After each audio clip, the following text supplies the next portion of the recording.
Meditation on the power of perspectives, how our viewpoints shape our understanding of reality. Is it possible to see the world in a completely different light just by playing with different viewpoints? Our perspective is what will determine how we perceive everything in life. What is a good day for a spider is a tragedy for a fly. There are no absolute truths, only perspectives. True or false? I've been spending a lot of time meditating, that is to say, thinking deeply about perspectives, and I found it has opened my eyes to some of my greatest mental fallacies. Most people don't like to think that their perspective, their truth, might not be the only one, the ultimate truth, the absolute truth. That their worldview might have some blind spots, that not everyone sees things the way they do. These are scary concepts for most, but for me, they are exactly where the hidden treasures of understanding, knowledge, and growth usually reside. On the other side of comfort and fear lie the diamonds you seek, or something similar. I like to torture my girlfriend with these concepts, and I almost enjoy her inability even to think in these terms, much less show any desire for it. She usually looks at me as if I'm from another planet for thinking about such impractical things. We'll have to agree to disagree there, honey. I believe that challenging our worldview and our deepest beliefs is of utmost importance. How else are we to get any closer to some semblance of the truth? And how are we to grow if we are not willing to widen our mental horizon with some unpleasant topics? Why unpleasant? Well, you'll see. I will attempt to challenge your thinking as I regularly do mine with some slightly harder to digest ideas by challenging you to change your perspective around a myriad of issues, if only for a moment or two. One could call them mental experiments. I like to call them meditations. My purpose isn't to convince you or change your mind about anything. I have no horse in the game, as it were. Rather, that's all of the point, to meditate on the possibilities that we all have widely different perspectives, and that my truth isn't necessarily your truth. Nor am I saying that these ideas are the right ideas, or that the words written henceforth are in any way, shape, or form the truth. The more I know, the more I realize I know nothing. Socrates. We all know that we have different perspectives, but do we know what that really means? Let's find out, shall we? I will write a series of posts concentrating on perspectives and how our understanding and perception of the world around us change as we shift them. Before we get into it, I must insist that you deliberately suspend your beliefs for these mental meditations. All your ideas about right and wrong, good and bad, even evil and just, they will only get in the way. Just set them mentally aside. They'll simply wait for you to pick them back up at the end. In the meantime, you're permitting yourself to play with some non-traditional ideas without being judged for it. Deal? Good. Let's begin. Today, we will start with some simple ideas and slowly transition into more complex stuff in some later articles. Let's ease into playing with different perspectives in a very simple story that is the basis of all life on this planet. What is a good day for a spider is a tragedy for a fly. We have all learned that nature is this wonderful ecosystem of perfect balance and harmony. Everything is proportional, everything is connected. We are in awe of how perfectly it all runs. Yes, indeed, the earth and its ecosystem is a work of art. It all works so beautifully in its benevolent way. But what happens if we zoom in? Let's picture a lovely baby antelope jumping around in the savanna. It's playing with her siblings, affectionately rubbing against her mother's head, feeling loved and safe. Look, there's more of them. They're all such lovely innocent creatures who wouldn't hurt a fly. She munches on grass and simply minds her own business when the lioness jumps from behind the bush and grabs the baby antelope by the throat. But it doesn't die immediately. You can see that it's in a lot of pain, struggling to get away.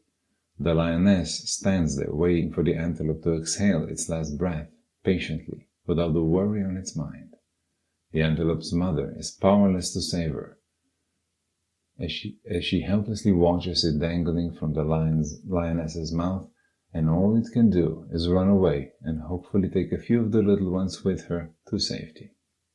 A horrible scene, I know. Blood is dripping everywhere. Baby antelope is kicking her last kicks as life is being squeezed out of her tiny body. Let's stay with this picture for a little longer. Now we see the lioness strolling back toward her pack, where it is met with her little cubs. 3 of them, furry little kittens, with their little growls. She releases the baby antelope's body on the ground and hints at the cubs to grab a bite. And first, they don't know how to go about it, so she helps them by taking a few chunks of the baby antelope herself and giving them a taste of what will be just a typical meal for them throughout their lives.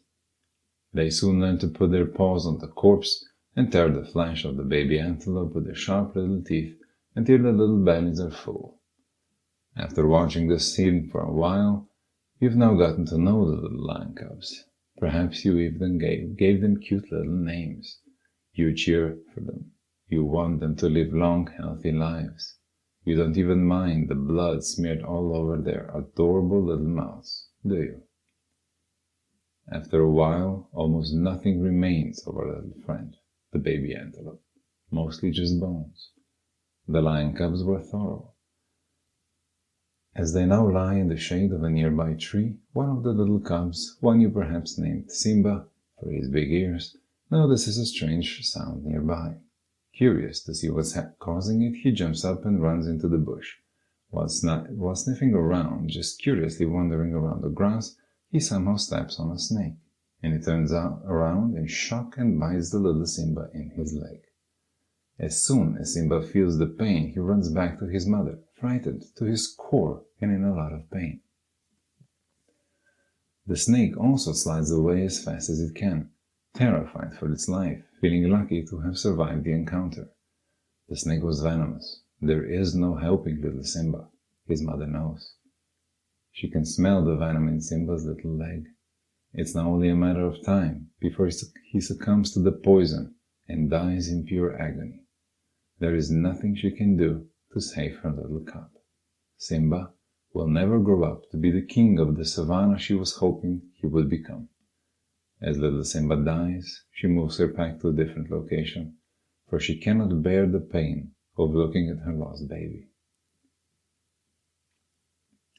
As soon as the lions have gone far away, the scavengers come out to take a bite.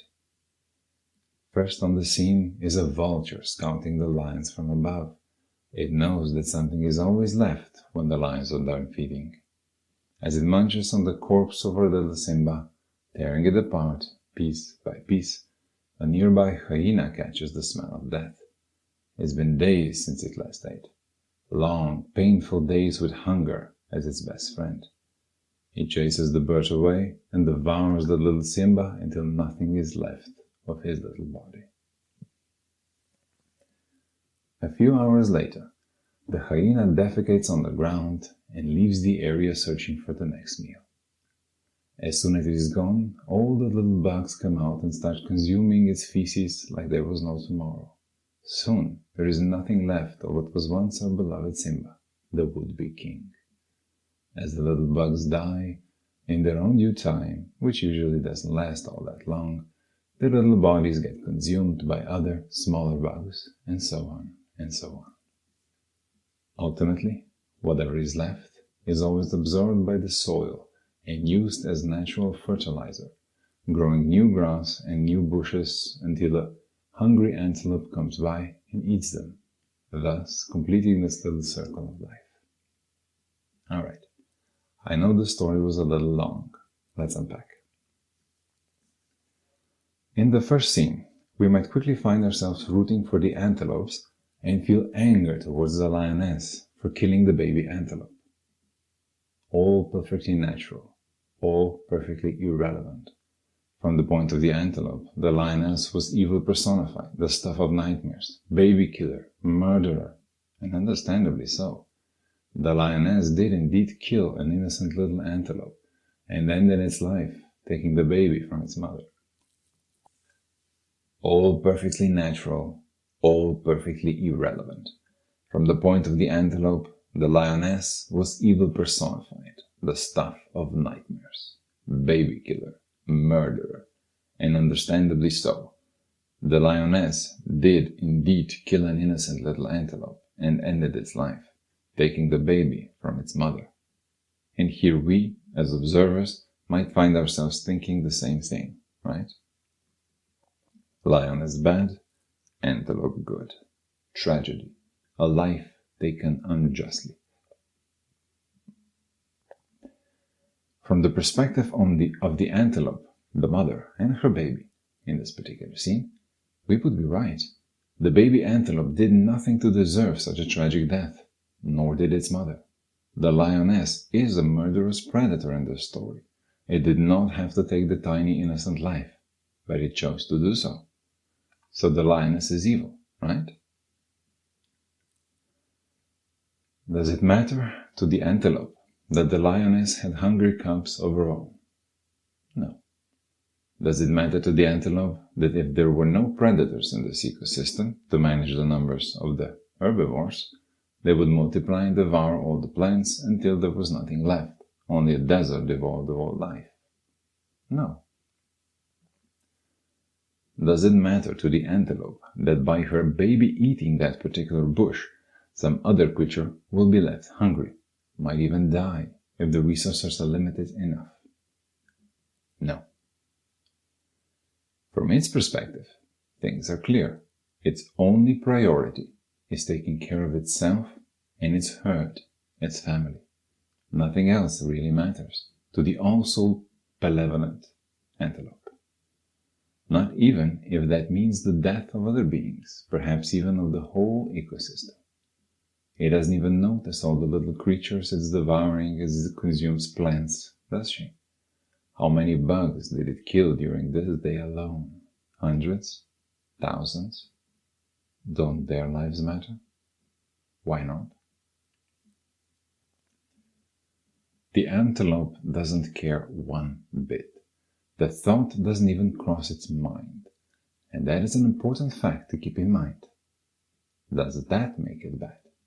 Does it make it evil? The antelope. What do you think?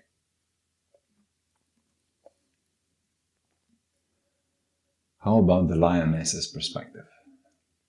In this same scene, she is a mother searching for food for her hungry cubs. Nothing more, nothing less.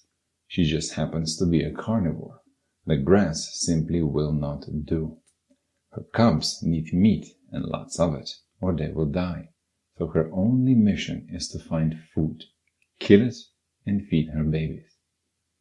Does that really make her the bad guy here? She is only taking care of her cubs, her family, the most natural thing to do.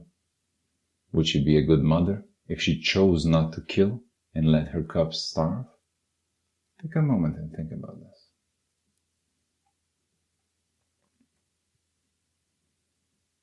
Would you perceive that first scene differently if you had been focused on following the lion cubs through their lives instead of the antelopes? Let's say you were watching a documentary about lions and had forgotten and had gotten attached to them a little bit. If you had indeed given them names, the lions would then be protagonists of this movie, wouldn't they? I'm reasonably certain you wouldn't want to see them suffer and die of hunger, the little rascals, would you? Would you root for them to live? Are you aware that you are now rooting for the innocent baby antelope to die a horrible death by doing that? Does that change your perspective? Does rooting for the lion's survival make you a bad person, an evil person? Remember, you're now rooting for a killer who will murder countless innocent animals throughout their life. It will cause much suffering. Does that matter to you? How about if you and your friends are watching the scene? He is rooting for the antelope and you are rooting for the lion. And maybe there is little Timmy with you, who is so mesmerized by the little bugs, he even collects his own, that he is now rooting for all the little critters that live on the plants. Maybe he was watching a documentary about the lives of bugs. Which one of you is in the right? You can't all be, can you? In this scene, you are now on opposite sides. There is no room for compromise. For one to live and prosper, the other must die. What is good for one is bad for the other. There is no way around this. Who is good? Who is bad? What is the right perspective? What is the absolute truth? In the classical way of looking at the world, there must be good and bad guys, right? So what is the truth? What is the right perspective? And why is this perspective right and others are not? Is it just and righteous that the antelope's babies live and the baby lions die? What did they do to anybody? They were just born as lions, or vice versa. Why? Who makes the rules? Who decides what is right and what is wrong? Who is this judge of all things?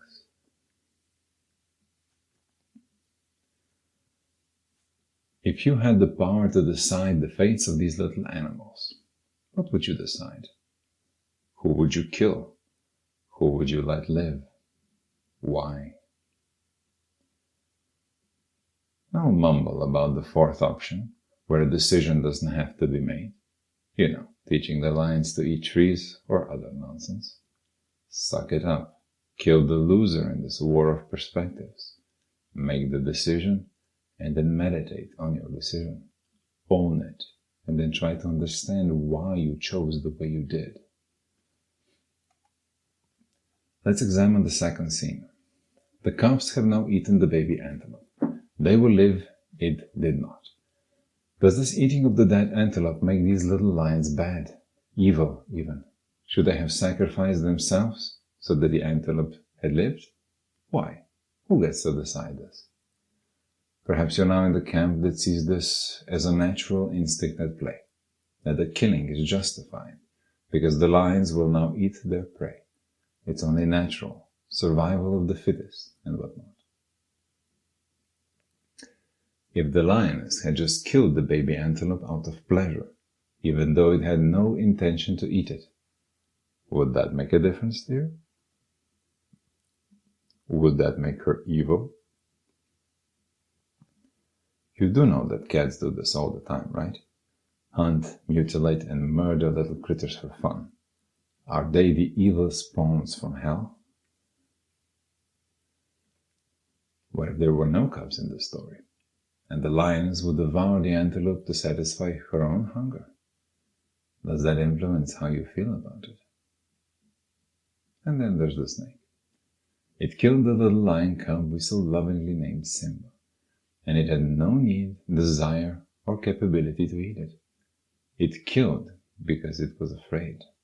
It snapped only to get away. But the little Simba is dead nonetheless. The cute little cub is no more. And it's all because of that nasty, filthy snake, right? How do you feel about this scene? Is the snake in the right? After all, it was only defending itself. Is it just a random tragedy? Should all snakes now be killed to prevent this eventuality from ever happening again? It's what we humans tend to do around our homes and societies. We proactively eliminate all the predators and dangers so that accidents are much less likely. Genocide for the sake of convenience, and what ifs. Would you feel better if Simba had noticed the snake in time and bit off her head, saving his own life? The lion cub lives and the snake dies. Would you like that story better? Why? The snake was minding its own business, chilling, had no ill intentions, and would never intentionally attack a lion cub. Alas, it is a predator itself, no innocent little Bambi. Does that make a difference to you? Perhaps it doesn't work with snakes because of how we feel about them. Don't snake lives matter as well? What makes them more or less valuable than a lion's life? Their looks? Their perceived sliminess? How's that fair to the snakes? They didn't choose to be what they are. Is it perhaps simply the fact that you like little lion cubs more than you like snakes? And finally, let's take a look at the scavengers. They perform a crucial role in the ecosystem. Without them, there would be no life. And yet, we do not like them very much, do we? Not hyenas, not vultures, not little bugs that feed on excrements and corpses. In all likelihood, we couldn't care less about what happens to them, right? Even though we know that they are essential. They usually don't even kill other animals. They just clean up.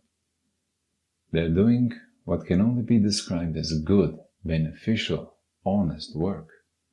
Cleaning up the land and repurposing the dead animals, plants and people, so that each death has some meaning for the rest of the ecosystem.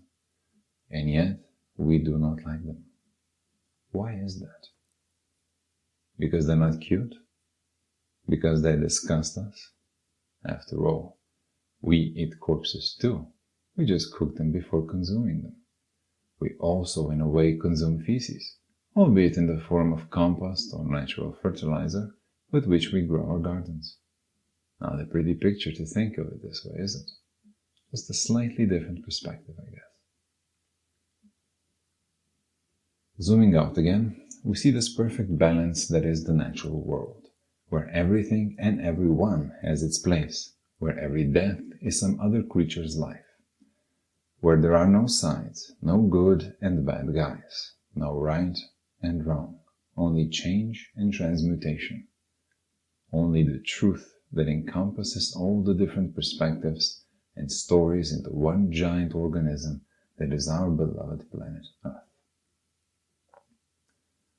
Notice how these little differences in the story and their characters influence your perspective.